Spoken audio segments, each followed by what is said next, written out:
எனது குருமார்கள் ஸ்ரீ அக்கல்கோட் சுவாமி சமர்த் மகாராஜ் அவர்களுக்கும் ஷிரடி சாய்நாத் மகாராஜ் அவர்களுக்கும் எனது பணிவான நமஸ்காரங்கள். ஸ்ரீ சாய் சத் சரிதம் அத்தியாயம் 50. 1. காக்கா சாஹேப் தீக்ஷித். 2. ஸ்ரீ தேம்பே சுவாமி. 3. பாலாராம் துரந்தர் ஆகியோரின் கதைகள். சத்சரிதம் மூல நூலில் 50வது அத்தியாயத்தின் மையப்பொருள் 39ஆம் அத்தியாயத்தில் உள்ள அதே மையப்பொருளை பற்றியது. ஆதலால் இந்த அத்தியாயத்துடனேயே இணைக்கப்பட்டிருக்கிறது. இப்போது 51வது அத்தியாயம் இங்கே 50ஆம் அத்தியாயமாக எடுத்து கொள்ளப்படுகிறது. இந்த அத்தியாயம் காக்கா சாஹேப் தீக்ஷித், ஸ்ரீ தேம்பே சுவாமி, பாலாராம் துரந்தர் ஆகியோரின் கதைகளை கூறுகிறது. முன்னுரை. பக்தர்களின் மூலாதாரமும் சத்குருவும் கீதையை விளக்குபவரும் நமக்கு எல்லா ஆற்றல்களையும் கொடுப்பவருமான சாயிக்கு ஜெயம் உண்டாகட்டும். ஓ சாயி, எங்களுக்கு அனுகூலம் செய்து ஆசிர்வதியுங்கள். மலையகிரியில் வளரும் சந்தன மரங்கள் உஷ்ணத்தை போக்குகின்றன. மேகங்கள் மழை நீரை பொழிந்து மக்களை குளிர்வித்து புத்துணர்வு ஊட்டுகின்றன. வசந்த காலத்தில் மலர்கள் மலர்ந்து அவைகளால் நாம் கடவுளை வழிபட வகை செய்கின்றன. அதுபோலவே சாய்பாபாவின் கதைகள் பயில்வோருக்கு சாந்தியையும் சௌகரியத்தையும் அளிக்க முன் வருகின்றன. பாபாவின் கதைகளை எடுத்து கூறுவோர், அதை கேட்போர் இருபாலரும் மற்றும் முன்னவர்களின் வாக்கும் பின்னவர்களின் காதுகளும் ஆசீர்வதிக்கப்பட்டு புனிதம் அடைகின்றன. நூற்றுக்கணக்கான பயிற்சிகளையும் செயல்முறைகளையும் நாம் கடைபிடித்தும் ஒரு சத்குரு அவர் தம் அருளால் நம்மை ஆசீர்வதித்தாலன்றி நாம் ஆன்மீக லட்சியத்தை அடைய மாட்டோம். இந்த வாக்கிற்கு எடுத்துக்காட்டாக பின்வரும் கதையினை கேளுங்கள். காக்கா சாஹேப் தீக்ஷித். ஹரி சீதாராம் என்னும் காக்கா சாஹேப் தீக்ஷித் 1864இல் வத்நாகர நகர், காண்ட்வாவில், மத்திய மாகாணம், பிராமண குடும்பத்தில் அவதரித்தார். அவர் ஆரம்ப கல்வி காண்ட்வா, ஹிகான்காட் என்னும் ஊர்களிலும் நடுத்தர கல்வி நாக்பூரிலும் பயின்றார். மேற்படிப்புக்காக பம்பாய் வந்து வில்சன் கல்லூரியில் முதலிலும் பின்னர் எல்பின்ஸ்டன் கல்லூரியிலும் பயின்றார். 1883இல் பட்டம் பெற்ற பிறகு அவர் LLBயிலும் வக்கீல் பரீட்சையிலும் தேறி அரசு தரப்பு வக்கீல்களின் லிட்டில் அண்ட் கம்பெனி என்ற நிறுவனத்தில் பணியாற்றிவிட்டு சிறிது காலத்திற்கு பின் தாமே சொந்தமாக வழக்குரை அறிஞர் நிறுவனத்தை தொடங்கினார். 1909ஆம் ஆண்டுக்கு முன்னர் சாய்பாபாவின் பெயர் காக்கா சாஹேப் தீக்ஷித்துக்கு தெரியாமல் இருந்தது. ஆனால் அதற்கு பின் அவர் பாபாவின் ஒரு பெரும் பக்தராக ஆனார். லோனாவாலாவில் தங்கியிருந்த போது தனது பழைய நண்பரான நானா சாஹேப் சாந்தோர்கரை சந்திக்க நேர்ந்தது. பல விஷயங்களை பற்றி பேசுவதில் இருவரும் சிறிது நேரத்தை செலவழித்தனர். காக்கா சாஹேப் தாம் லண்டனில் ஒரு ட்ரெயினில் போய்கொண்டிருக்கும் போது எங்கனம் ஒரு விபத்து நேரிட்டு தனது பாதம் நழுவி காயமடைந்தார் என்று அவருக்கு விளக்கினார். நூற்றுக்கணக்கான சிகிச்சைகள் செய்தும் எதுவும் அவருக்கு பலனை அளிக்கவில்லை. நானா சாஹேப் அவரிடம் அவர் தம் காலின் ஊனத்தையும் வலியையும் நீக்கிக் கொள்ள விரும்பினால் தனது சத்குரு சாயிபாபாவிடம் செல்ல வேண்டும் என்றார். மேலும் சாய்பாபாவை பற்றிய முழு விபரத்தையும் அவர் காக்காவுக்கு கொடுத்து சாய்பாபாவின் மகா வாக்கியமான எனது மக்களை நெடுந்தொலைவிலிருந்தும் ஏழ்கடலுக்கு அப்பாலிருந்தும் கூட குருவியின் காலில் நூலை கட்டி இழுப்பதை போன்று இழுக்கிறேன் என்பதை கூறினார். பாபாவின் ஆளா இல்லாவிடில் அவர் பாபாவால் கவரப்பட மாட்டார் என்பதையும் தரிசனம் அளிக்கப்பட மாட்டார் என்பதையும் அவர் தெளிவாக்கினார். இவைகளையெல்லாம் கேட்க காக்கா சாஹேபுக்கு மகிழ்வு உண்டாயிற்று. தாம் பாபாவிடம் போவதாகவும் அவரை தரிசித்து பிரார்த்தித்து கால் ஊனத்தை அவ்வளவாக குணமாக்காவிடனும் ஊனமான ஓடித்திரியும் மனத்தை ஒழுங்காக குணப்படுத்தி தமக்கு எல்லையற்ற பேரின்பத்தை நல்கும்படியும் வேண்டிக் கொள்ளப் போவதாகவும் கூறினார். சில நாட்களுக்கு பிறகு பம்பாய் கீழ் சட்டசபையில் தமக்கு ஒரு இடம் கிடைப்பதற்காக ஓட்டுக்கள் பெறும் நோக்குடன் அகமது நகர் சென்று சர்தார் காக்கா சாஹேப் மிரிகருடன் தங்கினார். காக்கா சாஹேப் மிரிக்கருடைய புதல்வரான பாலாசாஹேப் மிரிக்கர் என்னும் கோபர்காவனின் மம்லத்தார் அச்சமயத்தில் அகமது நகருக்கு அவ்விடத்தில் நடைபெற்ற குதிரை கண்காட்சியை காணும் பொருட்டு வந்தார். தேர்தல் வேலை முடிந்ததும் காக்கா சாஹேப் தீக்ஷித் ஷீரடி செல்ல விரும்பினார். தந்தையும் மகனுமாகிய இரு மிரீக்கர்களும் அவருடன் அனுப்புவதற்கு ஒரு தகுதியான ஒழுங்கான வழிகாட்டியாக யாரை அனுப்பலாம் என்று தங்கள் இல்லத்தில் யோசித்துக் கொண்டிருந்தனர். ஷீரடியில் சாய்பாபா அவரின் வரவேற்புக்கான ஏற்பாடுகளை செய்து கொண்டிருந்தார்.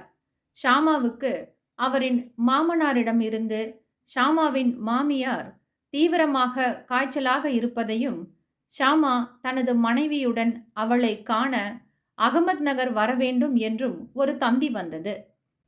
ஷாமா பாபாவின் அனுமதியுடன் அங்கு வந்து தனது மாமியார் முன்னைவிட இப்போது நலமாகி வருவதைக் கண்டார்.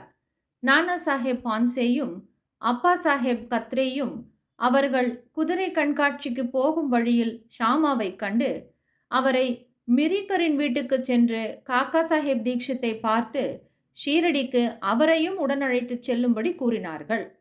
காக்கா சாஹேப் தீக்ஷித்துக்கும் மிரிக்கர்களுக்கும் கூட ஷாமாவின் வருகை தெரிவிக்கப்பட்டது. மாலையில் ஷாமா மிரிக்கர்களிடம் வந்தார். அவரை அவர்கள் காக்கா சாஹேப் தீக்ஷித்துக்கு அறிமுகப்படுத்தினர். ஷாமா காக்கா சாஹேப் தீக்ஷித்துடன் இரவு 10 மணி ரயில் வண்டியில் கோபர்காவனுக்கு செல்வதென ஏற்பாடு செய்யப்பட்டது.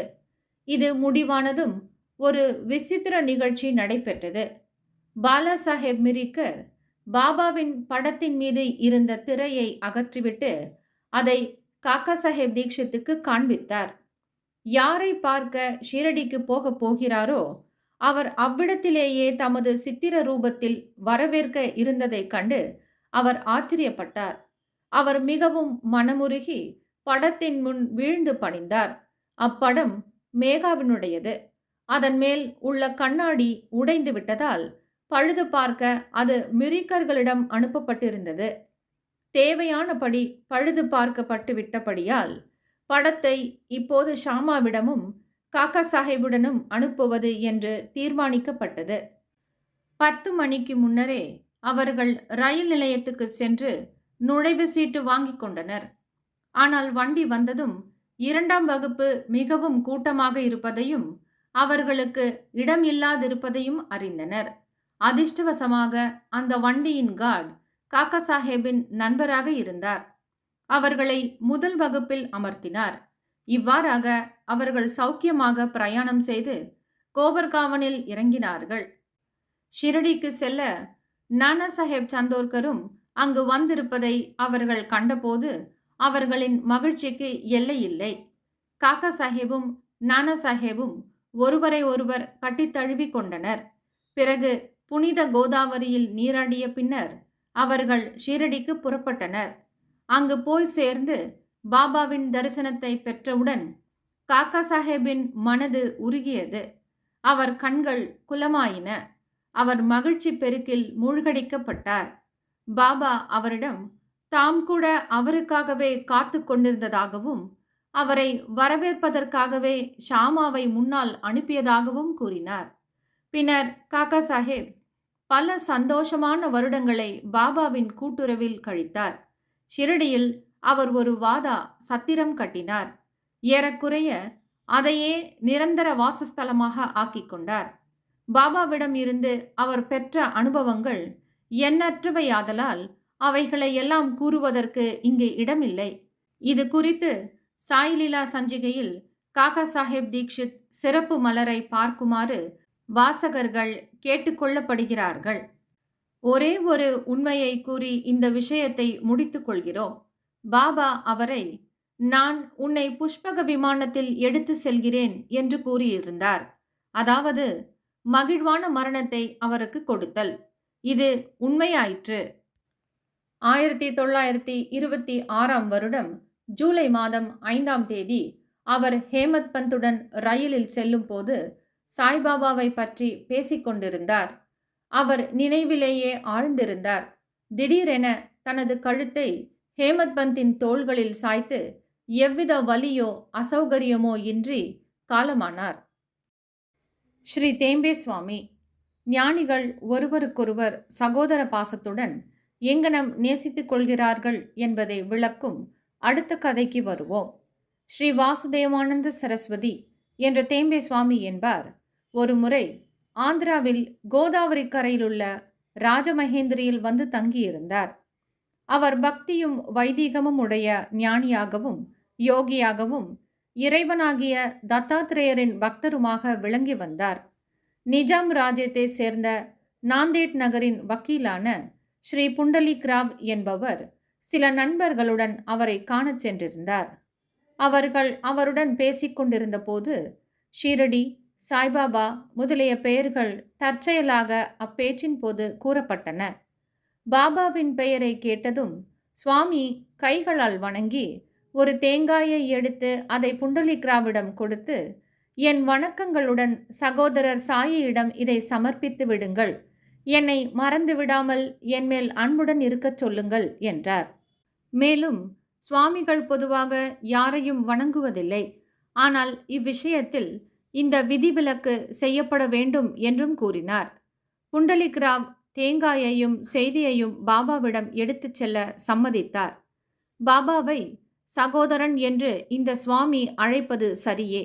ஏனெனில் அவருடைய வைதீக சம்பிரதாயப்படி அக்னிஹோத்திரம் என்ற புனித நெருப்பை இரவும் பகலும் அவர் காத்து வந்ததைப் போலவே பாபாவும் தமது அக்னிஹோத்திரத்தை, அதாவது துனியை, மசூதியில் எப்போதும் எரியவிட்டு கொண்டிருந்தார். ஒரு மாதத்திற்கு பின்னர் புண்டலிக்ராவும் மற்றவர்களும் தேங்காயுடன் ஷீரடிக்கு புறப்பட்டு மண்மாடை வந்து அடைந்தனர். தாகமாக இருந்ததால் ஓர் ஓடைக்கு தண்ணீர் பருகச் சென்றனர். வெறும் வயிற்றில் தண்ணீர் குடிக்கக்கூடாது ஆகையால் கொஞ்சம் சிவடா என்ற காரம் கலந்த அவலை சிற்றுண்டியாக உட்கொண்டனர். அது அதிக காரமாக இருந்ததால் யாரோ ஒருவர் தேங்காயை உடைத்து தேங்காய் பூவை அதனுடன் கலந்து விடலாம் என்று கூறி அதேபோல் செய்தும் விட்டார். சிவடாவை அதிக சுவையுள்ளதாகவும் நாவுக்கு ருசியுள்ளதாகவும் செய்து கொண்டனர். துரதிர்ஷ்டவசமாக அந்த தேங்காய் புண்டலிக்ராவிடம் ஒப்படைக்கப்பட்ட தேங்காயாக இருந்தது. அவர்கள் ஷிரடியை நெருங்கியதும் புண்டலிக்ராவ் தம்மிடம் ஒப்படைக்கப்பட்ட பொருளாகிய தேங்காய் உடைக்கப்பட்டு உபயோகப்படுத்தப்பட்டு விட்டது என்பதை வெகு வருத்தத்துடன் அறிந்தார். பயந்து நடுங்கிக் கொண்டு ஷிரடிக்கு வந்து சாய்பாபாவை பார்த்தார். பாபா முன்னமேயே தேம்பே சுவாமி தேங்காய் அனுப்பியுள்ள கம்பியில்லா தந்தையின் செய்தியை பெற்றுவிட்டார். பாபா தாமாகவே தமது சகோதரன் கொடுத்து அனுப்பியுள்ள பொருளை முதலில் கொடுக்கும்படி புண்டலிக்ராவிடம் கேட்டார். அவர் பாபாவின் பாதங்களை பிடித்துக்கொண்டு தமது குற்றத்தையும் கவனமின்மையையும் கூறி மனம் வருந்தி பாபாவின் மன்னிப்பை வேண்டினார். மற்றொரு தேங்காயை அதற்கு பதிலாக கொடுத்து விடுவதாக கூறினார். ஆனால் அத்தேங்காய்க்கு இணையாக வேறொன்றை ஈடு செய்ய முடியாதென்றும் சாதாரண காயை காட்டிலும் பல மடங்கு அது உயர்ந்ததென்றும் கூறி பாபா அதை பெறுவதற்கு மறுத்துவிட்டார். மேலும் பாபா கூறினார், இனிமேல் இவ்விஷயத்தை பற்றி நீ கவலை கொள்ள தேவையில்லை. எனது விருப்பத்தின் காரணமாகவே தேங்காய் உன்னிடம் ஒப்படைக்கப்பட்டு முடிவில் உடைக்கப்பட்டும் விட்டது.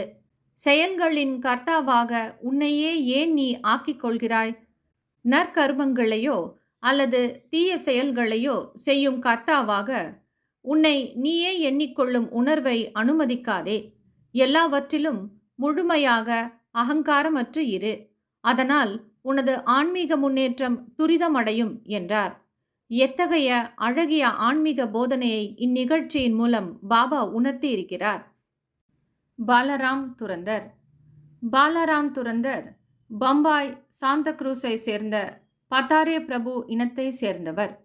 அவர் பம்பாய் ஹைகோர்ட்டின் வக்கீலாகவும் சிறிது காலம் பம்பாய் அரசாங்க சட்டப்பள்ளியின் லா ஸ்கூலின் தலைவராகவும் பணியாற்றினார். துரந்தர் குடும்பம் முழுவதுமே தெய்வ பக்தியும் மத உணர்வும் கொண்டது. பாலராம் தனது இனத்தாருக்கு சேவை செய்தார். அதை பற்றி ஒரு கட்டுரையை எழுதி அதை பதிப்பித்தார். பின்னர் அவர் ஆன்மீக மத விஷயங்களுக்கு திரும்பினார். கீதையையும் அதற்கான வியாக்கியானமான ஞானேஸ்வரியையும் மற்ற தத்துவ நூல்களையும் நுண்ணியல் கோட்பாட்டு நூல்களையும் ஆழ்ந்து படித்தார். அவர் பண்டரிபுரத்து விட்டோபாவின் பக்தர். பாபாவுடன் 1912இல் தொடர்பு கொண்டார். அதற்கு 6 மாதங்களுக்கு முன் பாபுல்ஜி, வாமன் ராவ் என்ற அவரின் 2 சகோதரர்களும் ஷீரடிக்கு வந்து பாபாவின் தரிசனத்தை பெற்றனர். வீடு திரும்பி அவர்களின் இனிய அனுபவங்களை பாலராமுக்கும் குடும்பத்தினருக்கும் எடுத்து உரைத்தனர். அதன் பின்னர் அவர்கள் எல்லோரும் சாய்பாபாவை தரிசிக்க தீர்மானித்தார்கள். அவர்கள் ஷிரடிக்கு வரும் முன்னரே பாபா வெளிப்படையாக, இன்று எனது தர்பாரை சேர்ந்த பெரும்பாலோர் வருகிறார்கள் என உரைத்தார். துரந்தர் சகோதரர்கள் முன்கூட்டியே செய்தி ஏதும் அனுப்பவில்லையாதலால் மற்றவர்களிடமிருந்து பாபா கூறிய இக்குறிப்பை கேட்டு ஆச்சரியமடைந்தனர். மற்றவர்கள் எல்லோரும் பாபாவின் முன் வீழ்ந்து வணங்கி அவருடன் உரையாடி கொண்டிருந்தனர். பாபா அவர்களிடம், நான் முன்னரே குறிப்பிட்ட எனது தர்பார் மக்கள் இவர்களே என கூறி, துரந்தர் சகோதரர்களிடம் கடந்த 60 தலைமுறைகளாக நாம் ஒருவரோடு ஒருவர் உறவு பூண்டு இருக்கிறோம் என்றார். அச்சகோதரர்கள் எல்லோரும் எளிமையுடனும் பணிவுடனும் உற்று பார்த்த வண்ணம் நின்றிருந்தனர். கண்ணீர், தொண்டை அடைத்தல், மயிர் கூச்செறிதல் முதலான எல்லா சத்துவ உணர்வுகளும் அவர்களை உருக்கின. அவர்கள் எல்லோரும் மகிழ்ச்சி அடைந்தனர். பின்னர் அவர்கள் தங்களது இருப்பிடத்திற்கு சென்று உணவு உட்கொண்டு சிறிது களைப்பாறிவிட்டு மீண்டும் மசூதிக்கு வந்தனர். பாபாவுக்கு பாலராம் அமர்ந்து அவரது கால்களை பிடித்துவிட்டு கொண்டிருந்தார். சில்லிம் என்ற மட்குழாயில் புகைப்பிடித்து கொண்டிருந்த பாபா அதை அவரிடம் நீட்டி புகைப்பிடிக்குமாறு அழைத்தார். புகைப்பிடித்து வழக்கமில்லை எனினும் பாலராம் அக்குழாயை வாங்கி கொண்டு பெரும் சிரமத்துடன் புகைப்பிடித்துவிட்டு பக்தியுடன் வணங்கி அதை திருப்பி அளித்தார். பாலராமுக்கு இதுவே மிக மிக புனிதமான நேரம். 6 ஆண்டுகளாக அவர் ஆஸ்துமாவால் கஷ்டப்பட்டு கொண்டிருந்தார். இப்புகை அவரை முழுவதுமாக குணப்படுத்தியதுடன் மீண்டும் அவ்வியாதிக்கு உட்படுத்தவே இல்லை. 6 ஆண்டுகளுக்கு பின் ஒரு குறிப்பிட்ட தினத்தில் மீண்டும் அவருக்கு ஆஸ்மாவின் தாக்குதல் நேரிட்டது. இது பாபா மகாசமாதி அடைந்த அதே நேரமாகும். அவர் சென்றிருந்த தினம் வியாழக்கிழமை ஆதலால் துரந்தர் நண்பர்கள் சாவடி ஊர்வலத்தை அன்று இரவு கண்டு களிக்கும் நல்ல அதிர்ஷ்டம் பெற்றிருந்தனர். சாவடியில் ஆரத்தி நிகழ்ச்சியின் போது பாலராம் பாபாவின் முகத்தில் பாண்டுரங்கனின் ஜோதியை கண்டார். மறுநாள் காலை காக்கட் ஆரத்தியின் போதும் அதே அபூர்வ நிகழ்ச்சியை, அதாவது அவரின் அன்புக்குரிய தெய்வமான பாண்டுரங்கனின் ஜோதியை பாபாவின் முகத்தில் ஒளிர்ந்ததை கண்டார். பாலராம் துரந்தர் மராத்தியில் மகாராஷ்டிர ஞானி துக்காராமின் வாழ்க்கை சரிதத்தை எழுதினார். ஆனால் அதன் பதிப்பை காண அவர் உயிருடன் இருக்கவில்லை. பின்னர் 1928இல் அவரது சகோதரர்களால் பரிசுரிக்கப்பட்டது. பாலராமின் வாழ்க்கையை பற்றி கொடுக்கப்பட்டுள்ள ஒரு சிறு குறிப்பு அந்நூலின் ஆரம்பத்தில் உள்ளது. பாலராமை பற்றிய மேற்கூறிய தகவல் அதில் முழுவதுமாக உறுதி செய்யப்பட்டிருக்கிறது. அந்த புத்தகத்தின் 6ஆம் பக்கத்தில் காண்க. ஸ்ரீ சாயை பணிக. அனைவருக்கும் சாந்தி நிலவட்டும்.